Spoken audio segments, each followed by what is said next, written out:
Hi friends. எனக்கு ஒரு sister message போட்டிருந்தாங்க. இந்த மாதிரி வந்து ஃபஸ்ட் ப்ரெக்னன்சியில் உங்களுக்கு தைராய்டு இருந்தால் செகண்ட் ப்ரெக்னன்சியில் நீங்கள் வந்து டாக்டர்கிட்ட கேட்டுட்டு 2 மந்த்ஸ் ஒன்ஸ் செக் பண்ணியிருக்கணும் அப்படின்னு சொல்லிட்டு. நான் வந்து ஃபஸ்ட்டு செக் பண்ணி எனக்கு வந்து ஒரு 3 மந்த்ஸ்லேயே நான் வந்து செக் பண்ணி கொடுத்துட்டேன். அவங்க வந்து இல்லைன்னு தான் சொன்னாங்க, நார்மலாக இருக்குது அப்படின்ற மாதிரி தான் சொல்லிட்டாங்க. அதுக்கப்புறமா வந்து நானுமே எடுக்கல. அவங்க சொல்லாமல் நம்ம எடுக்க முடியாதுல்ல அப்படின்னு தான் இருந்துட்டேன்.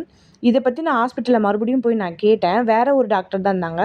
அவங்க என்ன சொன்னாங்கன்னா, ஆமாம் உங்களுக்கு இருந்திருக்கு. நான் வந்து உங்களுக்கு ஒரே ஒரு வாரம் தான் செக் பண்ணேன். நான் வந்து அத நான் கேட்கல. ஆனா வந்து அவங்க இருந்து அவங்க தான் கேட்டுருக்கணும், பார்த்துருக்கணும். நான் இருந்திருந்தேன்னா என்னோட சைட்ல நான் 2 மந்த்ஸ் கழிச்சு நான் திரும்ப செக் பண்ண சொல்லியிருப்பேன். அப்படின்னு அந்த டாக்டர் சொல்றாங்க. அப்ப இதுக்கு முன்னாடி இந்த டாக்டர் சொல்லியிருந்தாங்கன்னா, நான் கண்டிப்பா நான் அத வந்து நான் எடுத்து நான் பண்ணியிருப்பேன். அவங்க சொல்லலையேன்னு எனக்குமே கொஞ்சம் கஷ்டமா தான் இருந்துச்சு. இப்போ நான் டேப்லெட் போட்டுட்டு தான் இருக்கேன். ஆ எதுவும் ப்ராப்ளம் இல்ல. அதிகமாவும் இல்லன்னும் சொல்லியிருக்காங்க. அதனால டேப்லெட் எடுத்துட்டு தான் இருக்கேன். Thank you.